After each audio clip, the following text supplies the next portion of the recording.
नमस्कार दोस्तों, स्वागत है आपके अपने YouTube चैनल संस्कृत अड्डा पर। दोस्तों, आज की जो वीडियो इसमें हम करने वाले हैं, आपका जो TGT PGT PRT में कोई सा भी एग्ज़ाम हो, चाहे आपका इसमें एकलव्य मॉडल वाला एग्ज़ाम है या फिर एस्टेट का एग्ज़ाम है या फिर कोई अन्य राज्य में आपको कोई सा संस्कृत वाला एग्ज़ाम है, तो आपके एग्ज़ामों के लिए आज की वीडियो में हम यहाँ पर वाच्य परिवर्तन अशुद्धि संशोधन से संबंधित जो महत्वपूर्ण क्वेश्चन हैं उनको आज की वीडियो में हम करने वाले हैं। और यहाँ पर सभी क्वेश्चन जो है महत्वपूर्ण हैं, क्योंकि एग्ज़ाम में वाच्य परिवर्तन भी आते हैं और अशुद्धि संशोधन भी आते हैं। और अगर आप हमारी इनसे पहले वाली वीडियो को अगर आप देखना चाहते हैं तो इसे आप हमारे चैनल की प्लेलिस्ट में जाकर देख सकते हैं। और जिसने अभी तक हमारे चैनल को सब्सक्राइब नहीं किया तो सब्सक्राइब कर लीजिएगा। तो यहाँ पर सबसे पहले हमें जो वाच्य परिवर्तन के बारे में पता होना चाहिए कि वाच्य परिवर्तन कितने होते हैं, कौन कौन से होते हैं। तो वाच्य परिवर्तन, वाच्य क्या है? तो किसी बात या विचार को प्रकट करना, उसे कहा जाता है भाषा। और किसी बात या विचार को प्रकट करने का जो तरीका है उसको कहा जाता है वाच्य।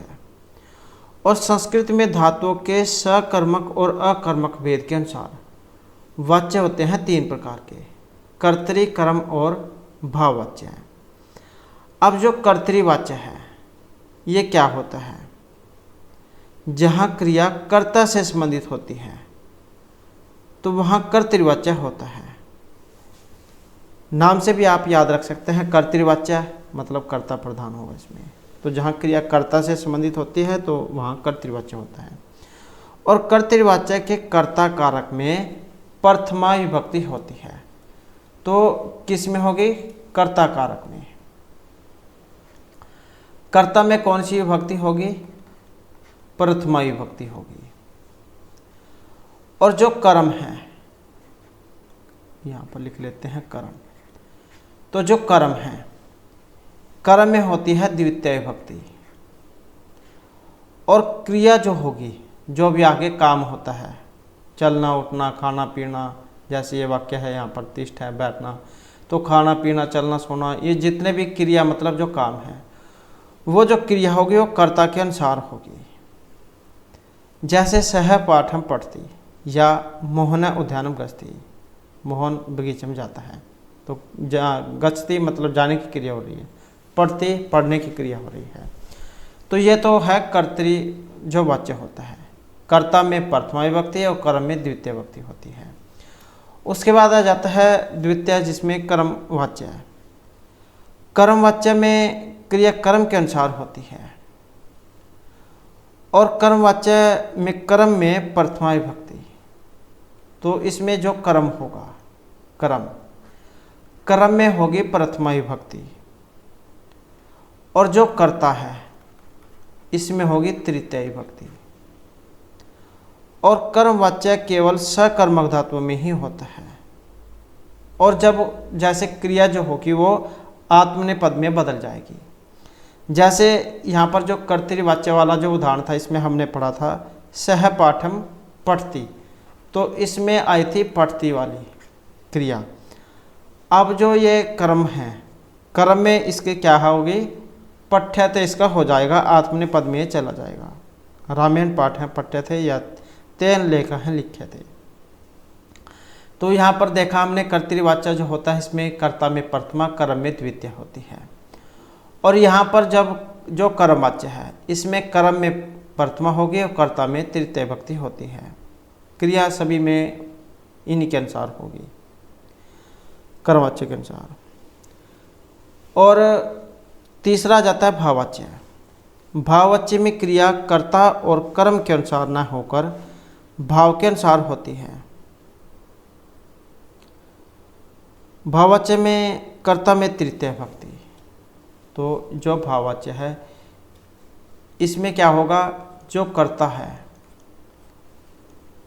कर्ता में तृतीय विभक्ति होती है। और कर्म इसमें क्या है? नहीं होता है। जैसे कर्तरी है उसमें कर्म नहीं होता, या कर्मक जो होती है, तो यहाँ पर भी क्या है, इसमें जो भाववाच्य होता है इसमें भी कर्म नहीं होता है, इसमें अभाव रहता है। और क्रिया सदा प्रथम पुरुष एकवचन में ही रहती है और भाववाच्य अकर्मक धातु में होता है और आत्मनेपदी रूप जो है यहाँ पर प्रयुक्त होते हैं, जैसे पुष्पेण विकसते। तो ये जो है कर्तृकर्म भाववाच्य है। जब हम कर्तृवाच्य से कर्मवाच्य में बदलते हैं तो उसमें क्या होगा, कर्ता में तृतीय विभक्ति और कर्म में प्रथम विभक्ति, जैसे कि हमने यहाँ पर अभी पढ़ा। तो कर्तृवाच्य में क्या होगा, कर्ता में प्रथमा, कर्म में द्वितीय, और ये कर्म में है, कर्म में प्रथमा, कर्ता में तृतीय विभक्ति होती है, और ये इसमें कर्म नहीं होता भाववाच्य में। तो इनके जब आगे उदाहरण आएंगे तो उसमें हम जो इनको करेंगे। तो यहाँ पर हमारा पहला जो क्वेश्चन आया है, असंगत वाक्यम चिनुत। तो यहाँ पर क्या है, एक अलग है, असंगत है, और यही फिर आपने यहाँ पर इसमें बताना है। तो यहाँ पर जो उदाहरण है, जैसे पहले वाला उदाहरण है, प्रातः आरभ्य सायं यावत्तम अत्रैव तिष्ठ वैशंपायन है मूर्तम ध्यात्वा सादरम अब्रवीत उत्थाय हृदय लियंते दरिद्राणां नवतः एतानि सर्वाणि शुद्धानि वाक्यानि। तो यहाँ पर जो इसमें एक असंगत आया है और ऑप्शन ए जो है इसको यहाँ पर माना गया है, प्रातःरभ्य सायं यावत्तम अत्रैव तिष्ठ। उसके बाद है प्रासादात बालकः पतति इति वाक्यम बहुवचने लिखत। तो इसको क्या है, बहुवचन में बनाना है। तो बहुवचन में इसको कैसे बनाया जाएगा, कौन सा इसका बनेगा। तो यहाँ पर आप इसमें देख सकते हैं धातु से ही आपका कुछ काम बन जाएगा। तो यहाँ पर भी ये बहुवचन में है, ये भी और ये भी, ये वाली क्या है, बहुवचन में नहीं है। अब बहुवचन में इनमें बालक में भी देख सकते हैं कौन सा यहाँ पर बहुवचन में है, जैसे राम का शब्द है, राम में रामू रामा। तो इसके अनुसार देखें तो ये भी यहाँ पर कट हो जाएगा क्योंकि एक वचन है, बाल का है। अब यहाँ पर जब दो बच गए हैं बी और डी, तो इनके अनुसार देखिए तो यहाँ पर है प्रासादत बालकाः पतन्ति, जो महल है वहाँ से बालक जाते हैं,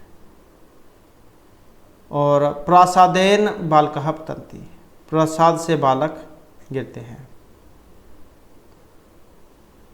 अब यहाँ पर ये इसमें पंचमी ज क्यों ही है, पतंती मतलब पदातु जो है वो गिरने अर्थ में। तो यहाँ पर महल से क्या है, बच्चे अलग हो रहे हैं, अलग होने में पंचमी विभक्ति होती है। तो इसी कारण से जो है यहाँ पर ऑप्शन बी ही इसका सही होगा, क्योंकि अलग होने में जो है पंचमी विभक्ति होती है। जैसे आपने पहले उदाहरण पढ़े होंगे, वृक्ष से पत्ते गिरते हैं, तो जहाँ पर जुदाई होती है तो इसी प्रकार से महल से जो बच्चे हैं वो गिरते हैं। तो इसी कारण से जो यहाँ पर इसका ये आया है। तो इसी प्रकार से जो आपने इनको देखना है। उसके बाद नेक्स्ट आ जाता है हमारा यहाँ पर श्रीह प्रदुग्धे विपदः रोणदी यशांसी सोते मलिनम परमाष्टि संस्कार सोचने परम पुनीत शुद्धा ही बुद्धि की किल कामधेनु अस्मिन श्लोके कर्तृपदम किम। अब यहाँ पर इसमें कर्ता जो है कौन है, श्री है, शुद्धा बुद्धि, यशांसी या फिर कामधेनु। तो किसके बारे में यहाँ पर बात हो रही है, तभी जो आपको यहाँ पर कर्ता के बारे में पता लगेगा।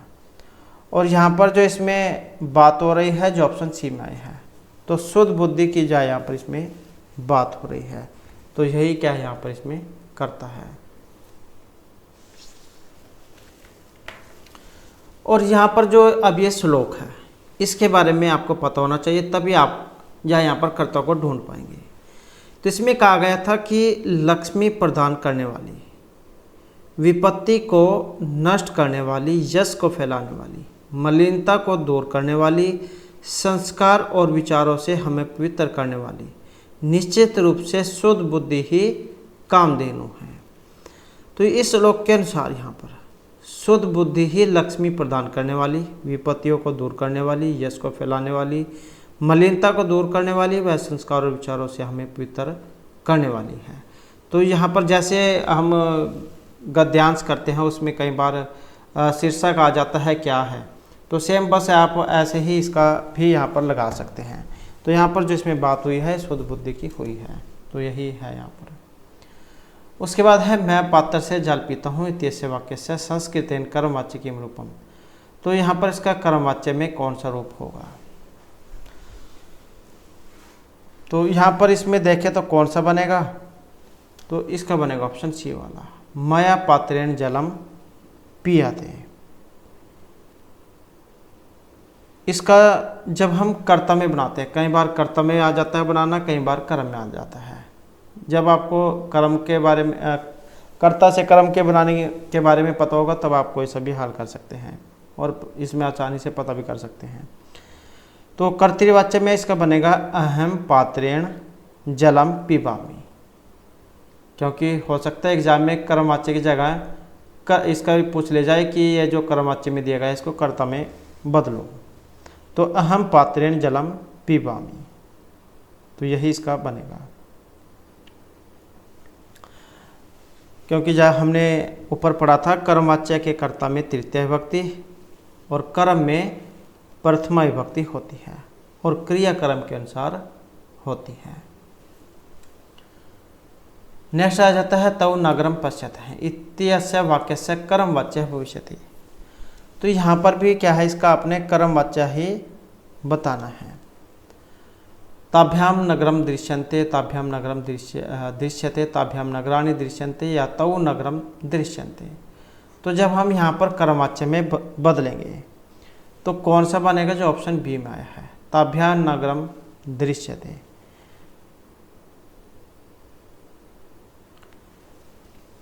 तो यहाँ पर क्या है, कर्तृवाच्य से कर्मवाच्य में परिवर्तन करने पर कर्ता में तृतीय विभक्ति और कर्म में प्रथमा विभक्ति और क्रियाक्रम के अनुसार आत्मनेपद में बदल जाती है। तो पश्यते का क्या, दृश्यते में ये हो जाएगा। नेक्स्ट है अशुद्ध वाक्य बताइए। कति बालिकाः कति जनाः पठन्ति कतिः मुनिः जपन्ति या कति फलानि सन्ति। तो यहाँ पर जो अशुद्ध है, अशुद्ध आपने बताना है। अब इसमें एक अशुद्ध है, कौन से वाला है, क्यों है। तो यहाँ पर जो ऑप्शन सी को माना गया है, कतिः मुनिः जपन्ति। यहाँ पर जो कतिया जो आया है इसके स्थान पर क्या होना चाहिए था, कति होना चाहिए था, क्योंकि कति जो है नित्य बहुवचनांत है और यह सभी लिंगों में प्रयोग किया जा सकता है। तो यहाँ पर कति जो है ये होना चाहिए था। नेक्स्ट आ जाता है भाववाच्य के लिए निम्नलिखित में से क्या एक सही नहीं है। भाववाच्य तभी होता है जब क्रिया अकर्मक होगी, कर्ता तृतीय में होगा, क्रिया केवल प्रथम पुरुष एकवचन में होगी। भाववाच्य में क्रिया कर्ता का वचन के अनुसार होती है। तो यहाँ पर एक सही नहीं है। अब एक ही सही नहीं है और सारे ठीक हैं। अब एक नहीं है और जो ऑप्शन डी में आया है, भाववाच्य में क्रिया कर्ता के वचन के अनुसार होगी। भाववाच्य के कर्ता में तृतीय विभक्ति और भाव की ही प्रधानता होगी और भाववाच्य की क्रिया सदैव प्रथम पुरुष एकवचन में होती है। उसके बाद है राधा पत्रम लेखिष्यति। इसका वाच्य परिवर्तन होगा राधा का। तो यहाँ पर इसका कौन सा बनेगा, और यहाँ पर इसमें देखें तो ऑप्शन बनेगा बी वाला, क्योंकि जैसे यहाँ पर दिया गया है कर्ता कर्म क्रिया वैसे ही उसको चेंज किया जाता है। यहाँ पर पत्रे पत्रेण दिया गया है तो इसी प्रकार से होता है। तो यहाँ पर राधा का जब हम बदलेंगे तो राधिया बनेगा, जैसे लता होता है लता वाला रूप। तो इसके लिए आपको शब्द रूप याद होने चाहिए और ये जो आत्मनेपद में हो जाएगा। तो क्या बनेगा, जो ऑप्शन बी में आया है, राधिया पत्रम लेखिष्यते। जैसे कि हमने शुरू में बात की थी कि वाच्य तीन होते हैं, कर्तृक्रम और भाववाच्य। तो इस वाक्य में कर्तृवाच्य से कर्म में परिवर्तन होने पर जो कर्ता है, कर्ता कौन है, काम कौन कर रही है इसमें, राधा, क्योंकि राधा ही है यहाँ पर कर्ता और काम कर रही है पत्तर लिखने का, क्रिया लिखने की है, काम पत्तर है। तो ये क्या है, कर्तृवाचक से कर्म में परिवर्तन होने पर कर्ता में तृतीय विभक्ति होगी, कर्म में प्रथमा विभक्ति होगी और जो क्रिया है वो आत्मनेपद पद में बदल जाती है। उसके बाद है वयम फलानी खादाम है इत्यस्य वाक्यस्य कर्मवाच्य रूपम भवति। तो इसका भी जब हम कर्म में बदलेंगे कौन सा बनेगा, वयम यहाँ पर दिया गया है। तो वयम का अब आप देख सकते हैं यहाँ पर कौन से में बदलेगा, तृतीय विभक्ति में, अहम अवाम वयम, क्यों ये किसका है, बहुवचन में है। तो बहुवचन में जब हम इसको बनाएंगे तो कौन सा बनेगा, इसका बनेगा बी वाला, अस्माभिः फलानी खादन्ते, क्योंकि बहुवचन के अनुसार ही बनेगा यहाँ पर। तो कर्तृ से कर्म में परिवर्तन होने पर कर्ता जिस लिंग या वचन में कर्म अथवा प्रथम विभक्ति में और क्रियाक्रम के अनुसार आत्मनेपद पद में होता है। तो बस आपने वही फार्मूला याद रखना है, जब हम कर्म में बदलते हैं तो जो कर्ता है तृतीय में, प्रथमा में और ये आत्मनेपद पद में होता है।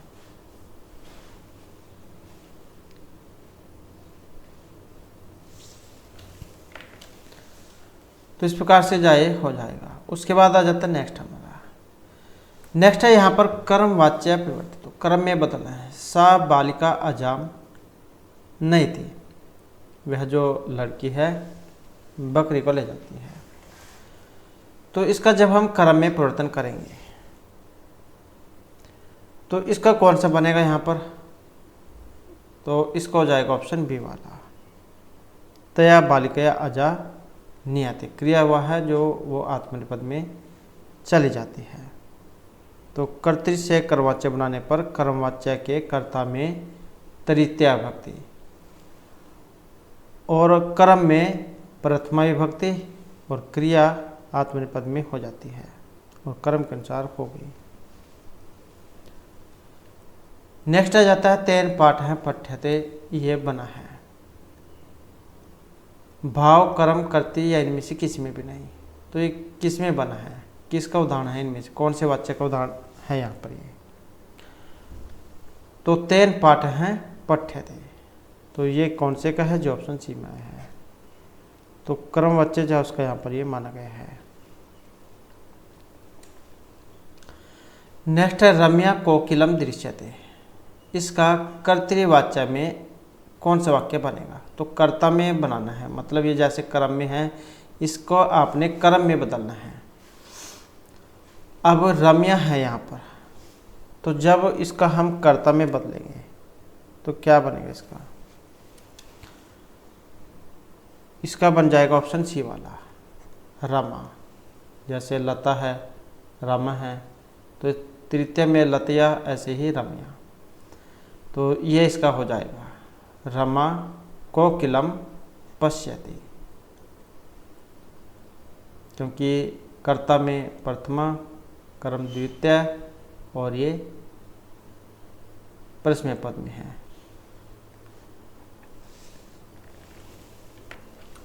तो क्रिया इसमें जो कर्ता है उसके अनुसार होती है, एक ही है रमा पश्यति। नेक्स्ट है पुष्पा सब लेखनिया पत्रम लिखती, वाक्य का वाच्य परिवर्तन होगा। तो इसका करना है वाच्य परिवर्तन, और इसका जब हम वाच्य परिवर्तन इसमें करेंगे तो कौन सा बनेगा, ऑप्शन बी वाला इसका बनेगा, पुष्प का पुष्पिया सब लेखन्या पत्रम लिख्यते। नेक्स्ट है कर्म वाच्य में कर्म में विभक्ति होती है, तो कर्म वाच्य के कर्म में विभक्ति होगी, प्रथमा तृतीया द्वितीय या षष्ठी विभक्ति। तो जैसे कि हमने बात की थी तो कर्म वाच्य वाली, तो इसमें कौन सी होगी, जो ऑप्शन यहाँ पर एक में आई है, तो इसमें क्या है, प्रथमा विभक्ति होगी, कर्म में प्रथमा और कर्ता में तृतीय विभक्ति। जैसे कि हमने ऊपर पढ़ा था उसमें कर्ता कर्म, तो अगर है कर्म वाच्य वाला तो कर्ता में प्रथमा और कर्म में तृतीय विभक्ति।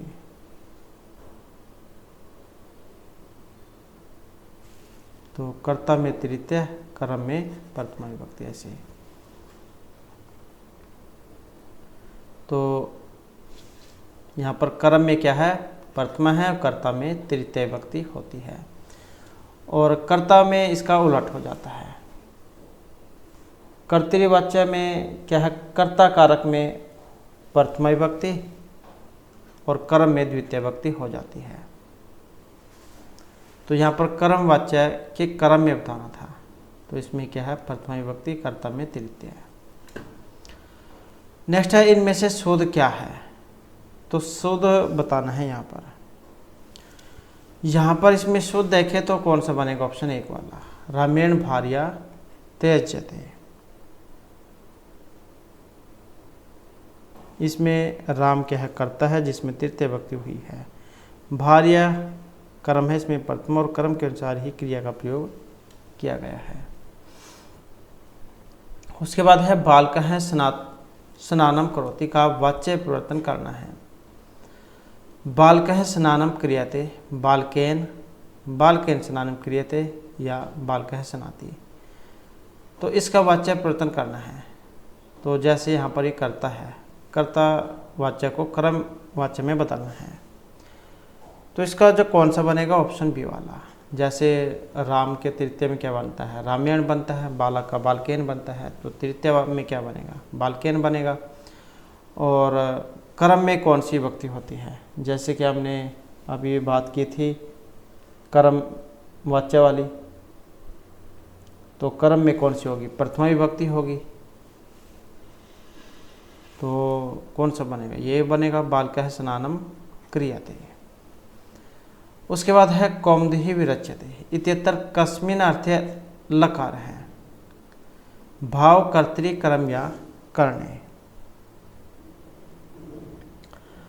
और इसमें रहेगा ऑप्शन बी वाला, तो इसमें है कर्म अर्थ में।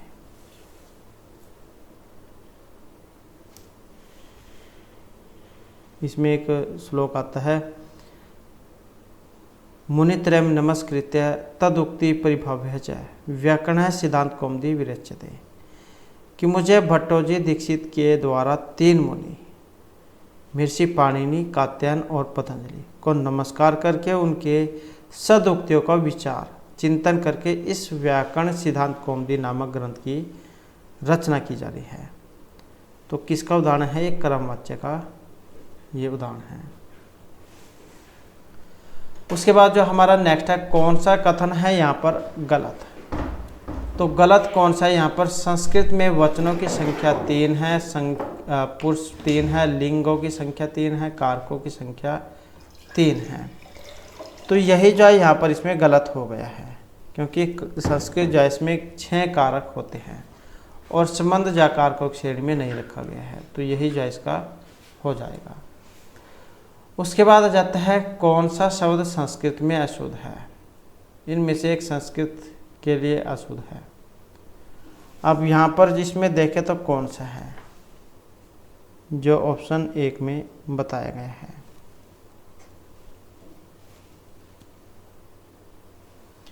उसके बाद आ जाता है यहाँ पर अशुद्ध वाक्य बताइए। रमेशा पठित्वात् राधा अहम च पठावे हैं, मीना नृतम चकार या रामश्च अहम च त्वम च पठसी। तो इसमें भी एक अशुद्ध है, और अशुद्ध कौन से वाला है, जो ऑप्शन सी में दिया गया है, रामश्च अहम च त्वम च पठसी। उसके बाद आ जाते हैं यहाँ पर भी एक अशुद्ध है। अब इसमें अशुद्ध कौन से वाला है, कौन सा वाक्य अशुद्ध है। राधा कृष्णेन सह वनम जगाम, सुधा रामायणम पठितवती, पिता पुत्रम प्रश्नम पृष्ठि, शोभा मोहने जलम याचमास। तो इसमें भी एक अशुद्ध है। अब कौन से वाला है, जो ऑप्शन डी में आया है, शोभा मोहनेन जलम याचमास। नेक्स्ट आ जाता है निम्न लौकिक प्रयोग में कौन सा एक अशुद्ध है। तो यहाँ पर एक अशुद्ध है सत्यमेव जयते, न्याय है जयति सर्वत्र, धर्म जयति सर्वदा, सत्यम जयति सर्वत्र। अशुद्ध है, अब कौन से वाला है, और जो ऑप्शन यहाँ पर ए में आया है, क्योंकि लौकिक के प्रयोग में सत्यमेव जयते यह वाक्य शुद्ध नहीं है। सत्यमेव जयते जो है ये मुंडक उपनिषद से लिया गया है और इसे वैदिक संस्कृत में सत्य माना जाता था, परंतु महर्षि पाणिनि के अनुसार ये शुद्ध नहीं माना गया है, तो ये लौकिक का नहीं है। उसके बाद है आभ्या पत्रम लिख्यते इत्यस्य वाच्य परिवर्तन भवति, तो इसका वाच्य परिवर्तन होगा। तो जैसे आभ्या है तृतीय में है, तो इसका जब हम बदलेंगे तो कौन सा बनेगा, इसका बनेगा ऑप्शन ए वाला प्रथमा में, आभा पत्रम लिखती। तो कर्म में जो आपने इसको बदलना है, जैसे उसका है कर्म का, तो कर्ता में बदलना है, जो तृतीय विभक्ति है वो प्रथमा में हो जाएगी, तृतीय वाली प्रथमा में हो जाएगी, और जो ये आत्मनिपद है ये परस्मै पद में आ जाएगी। उसके बाद है अहम भोजनम पचामि इत्यस्य वाच्य परिवर्तन भवति, इसका वाच्य परिवर्तन होगा अहम भोजनम पचामि का। तो इसका कौन सा वाला बनेगा यहाँ पर, और इसका बनेगा जो ऑप्शन बी में है, मया भोजनम पच्यते। अहम है, जैसे अहम का परिवर्तन को इसमें होगा, तृतीय में जब बनाएंगे तो क्या बनेगा, मया बनेगा, और ये जैसे परस्मै पद में है तो ये आत्मनेपद में चली जाएगी, मय के अनुसार हो जाएगी पच्यते। नेक्स्ट है राधा पत्रम लेखिष्यति इत्यस्य वाच्य परिवर्तनम लेख्यम भवति। तो राधा पत्रम लेखिष्यति का परिवर्तन करना है, तो जैसे यहाँ पर ये राधा है, अब राधा का परिवर्तन करना है, राधा जैसे एक वचन में है तो ये तृतीय में ले जाना है राधा का रूप। तृतीय में जब हम इसको ले जाएंगे तो राधिया इसका हो जाएगा, पत्रम ये परस्मै पद में है तो आत्मनेपद में चल जाएगी, तो इसका हो जाएगा लेखिष्यते, जो ऑप्शन बी में है।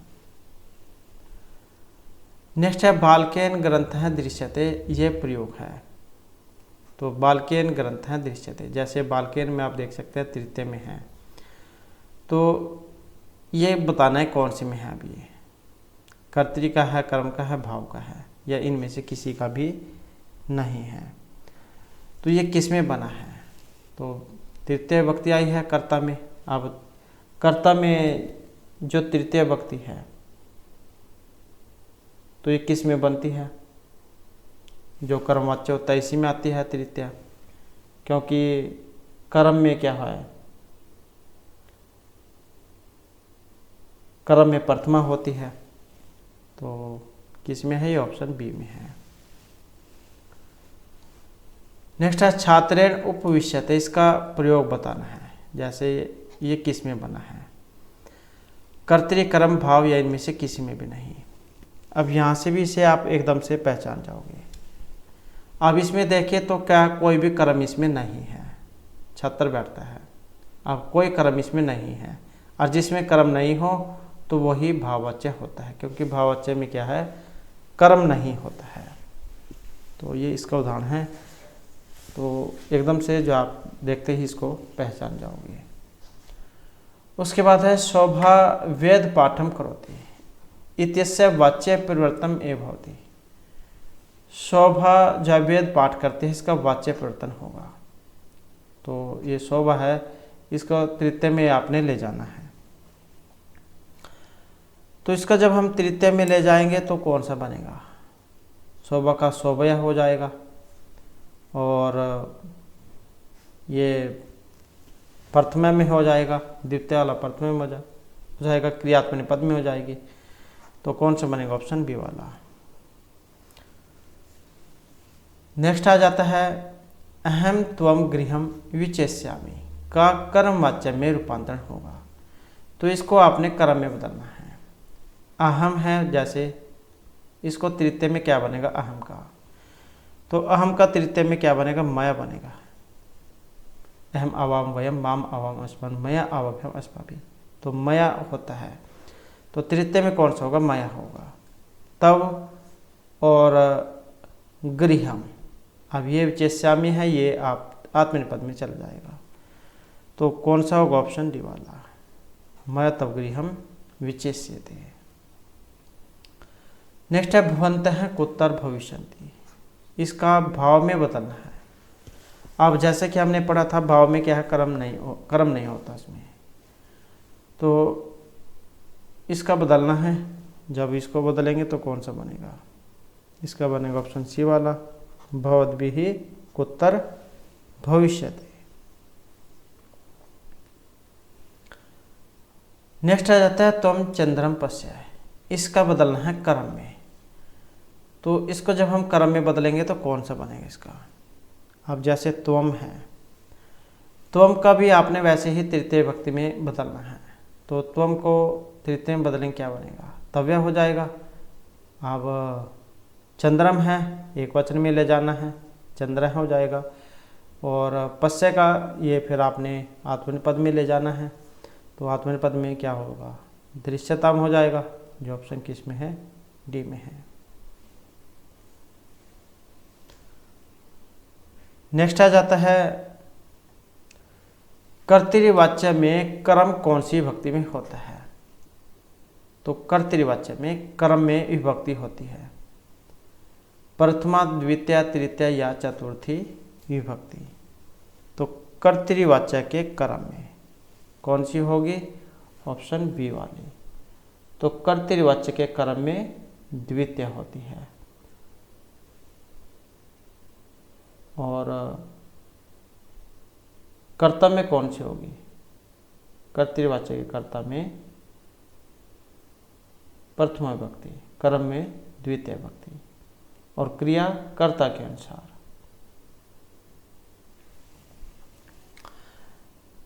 नेक्स्ट आ जाता है, इसको आप वैसे नहीं याद रख सकते हैं, तो जैसे कर्ता है पहले नंबर का है पहली विभक्ति, कर्म दूसरे नंबर का द्वितीय विभक्ति, तो इस ऐसे आप याद रख सकते हैं। और कर्म में इसका उल्टा हो जाएगा, कर्ता में कौन सी हो जाएगी, तृतीय हो जाएगी। जो द्वितीय वाला है वो किस में हो जाएगा, पहली विभक्ति में हो जाएगा, प्रथमा विभक्ति में। दोनों ये सारी जो क्रिया आत्मनेपद में ही चलती है। नेक्स्ट आ जाता है द्वैलिखितेषु शुद्ध वाक्यम वर्तते, इनमें एक शुद्ध है। अब शुद्ध यहाँ पर कौन से वाला है, यहाँ पर इनमें शुद्ध देखें तो कौन सा है, ऑप्शन सी वाला है, सीता रामेण सार्धम गतिपति। अब कारक के अनुसार भी जब हमने देखना होगा, क्योंकि हमने जब कारक किए थे उसमें एक सूत्र आया था सहयुक्त अप्रधाने, सह साकम सार्धम समम जो होते हैं उनके साथ तृतीय विभक्ति होती है। तो सार्धम है, तृतीय विभक्ति होनी चाहिए। या अब तृतीय विभक्ति देख सकते हैं यहाँ पर, इसमें नहीं है, इसमें नहीं है, ये है तृतीय में, लेकिन यहाँ पर कृष्ण है या स्नेहती है। तो यहाँ पर जो है इसमें ऑप्शन सी जो है इसको माना गया है।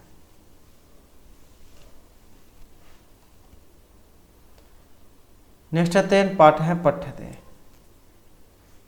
ये है किस में है, अब ये तेन पाठ है पठ्यते, कर्तरी कर्म भाव या इनमें से किसी में भी नहीं है। तो तेन पाठ है पठ्यते किस में है, ऑप्शन बी वाला हो जाएगा, तृतीय वाला है। तो क्या है, कर्मवाच्य का ये उदाहरण है।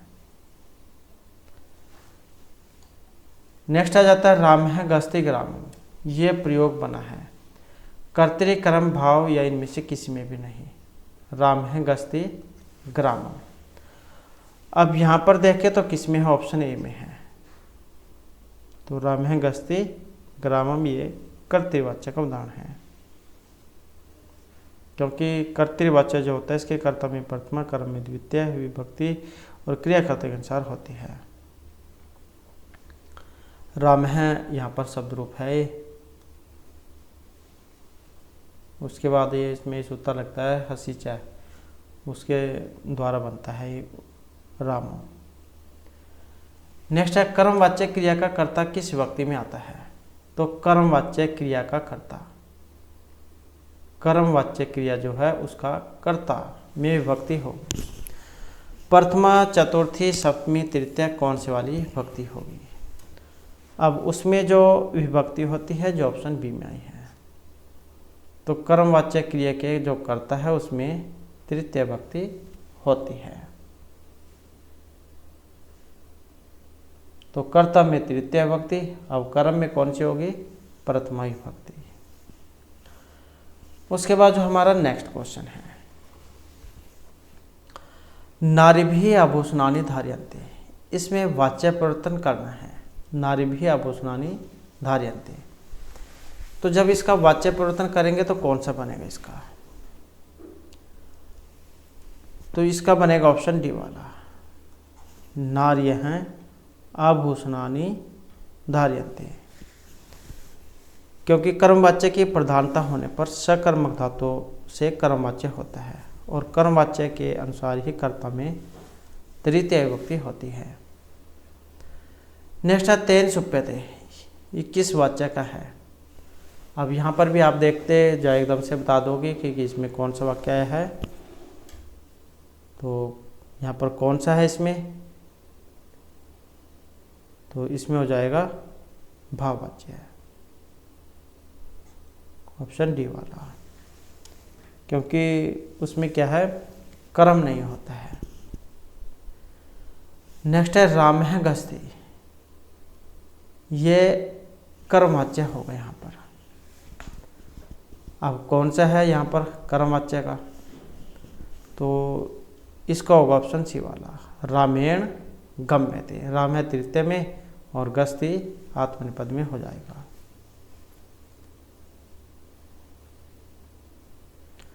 नेक्स्ट आ जाता है संस्कृत के संख्यावाचक शब्दों के अनुसार 15 जो है उसको कहा जाता है, उसको क्या कहेंगे हम? उसको कहेंगे पंच 10।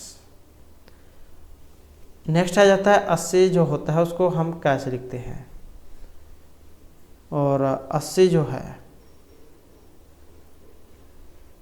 उसको लिखेंगे अशीतिः, ऑप्शन ए वाला। तो ये मात्राएं जो है उनको भी आपने ध्यान रखना है। नेक्स्ट आ जाता है एकोनविंशति को हिंदी में क्या कहते हैं? विंशति कितना होता है? 20, और जब ये एकोन लग जाता है तो एक कम हो जाता है, जैसे कह देते हैं कि एक कम 20, एक कम 19, तो इस प्रकार से। तो एक कम 20 है यहाँ पर और ये क्या देते हैं? 19 को। 50 को हिंदी में क्या कहते हैं? 50 को क्या कहेंगे? इसको कह देते हैं 50। नेक्स्ट आ जाता है भुवानुवप्ति का कर्मवाच्य होगा, इसको जब हम कर्म में बदलेंगे। तो जब इसको हम बदलेंगे तो भुवान है इसका वैसे ही बदल जाएगा तृतीया, तो कौन सा होगा? ऑप्शन डी वाला, भवता वप्यते। वप्यते क्यों है? जो है जैसे कि पहले हमने संप्रसारण किए हैं पहले, तो ई को या उ को वारी को रा, तो उसी प्रकार से यहाँ पर ये हुआ है। नेक्स्ट है कर्मवाच्य संभव होता है सकर्मक, अकर्मक, केवल सकर्मक, अकर्मक या इन सभी में। तो कर्मवाच्य किस में होता है? तो जिसमें केवल कर्म होगा उसी में होगा, कर्ता में तो कर्म होता नहीं है, कर्मक में भी कर्म नहीं होता, तो कौन सा हो जाएगा? बी वाला। नेक्स्ट है कन्यायः कनीच इति सूत्रेण प्रत्यय, तो कौन सा होता है? हमने हाल ही में इससे पहले जो प्रत्यय किए थे, तो कौन सा प्रत्यय था उसमें? तो जो ऑप्शन ए में है, बी में है, आण प्रत्यय। नेक्स्ट है मित्रेण भोजनम कृतवती, कृतम, कृतवान या करोति, तो इसका क्या आएगा? तो इसका आएगा मित्रेण भोजनम करितम, ऑप्शन सी वाला। नेक्स्ट आ जाता है कर्मवाच्य कस्य प्राधान्यम भवति, कर्तृवाच्य जो है इसमें प्रधानता होती है क्रिया भाव कर्म या कर्ता की। तो कर्तृवाच्य में किसकी प्रधानता होगी? तो कर्तृवाच्य में जो प्रधानता होगी कर्ता की। तो कर्तृवाच्य में कर्ता मुख्य होता है और क्रिया का पुरुष वचन लिंग कर्ता के पुरुष वचन और लिंग के अनुसार ही होते हैं। कर्तृवाच्य के कर्ता में प्रथमा, कर्म में द्वितीय और क्रिया कर्ता के अनुसार होती है। जैसे राम है पुस्तकम पढ़ती। और कर्मवाच्य में कर्म की प्रधानता होगी, कर्मवाच्य के कर्म में प्रथम होगी, कर्ता में तृतीय होगी और क्रिया कर्म के अनुसार होगी। राम है रामेण पुस्तकम पठ्यते। नेक्स्ट है गोप है धेनुम पय है दोग्धिम। इस वाक्य का कर्म होगा, तो इसका जो यहाँ पर कर्म है ये कौन सा होगा, और इसका देखें तो कौन सा बनेगा, ऑप्शन डी वाला, गोपेन धेनु पय हैं दुहियते, क्योंकि जो कर्ता में है वो हमने कर्म में बनाना होगा। नेक्स्ट आ जाता है शोभा वेद पाठम करोति इत्यस्य वाच्य परिवर्तन भवति। तो इसका वाच्य परिवर्तन शोभा वेद पाठम करोति, तो जैसे शोभा है इसको हमें तृतीय में ले जाना होगा, तो क्या बनेगा, शोभया द्वितीय वाला प्रथमा में, तो शोभया वेद पाठ है क्रियते। उसके बाद है कर्मवाच्य और भाववाच्य में कर्ता में कौन सी भक्ति होगी, कर्म और भाव में कर्ता में कौन सी भक्ति होगी, और यहाँ पर जो इसमें भक्ति रहेगी कौन सी, ऑप्शन सी वाली तृतीय भक्ति। कर्म में क्या है, प्रथमा होती है, कर्ता में तृतीय होती है, वैसे ही इसमें भी है, तो कौन सी भक्ति होगी, तृतीय। नेक्स्ट आ जाता है एके इत्यस्य विरोधी पदम भवति बहुधा असंख्य अनेके या बहुत्वम। तो इसका विरोधी पद है यहाँ पर कौन सा, जो ऑप्शन बी में है, अनेका अनेके।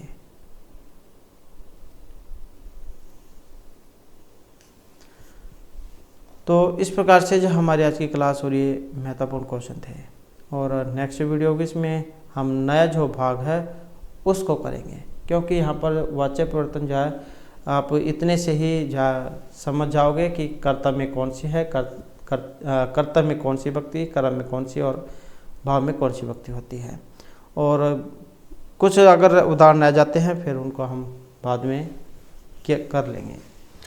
तो यही हमारी आज की क्लास और महत्वपूर्ण क्वेश्चन थे, और हमारे साथ अंत बनाने के लिए धन्यवाद।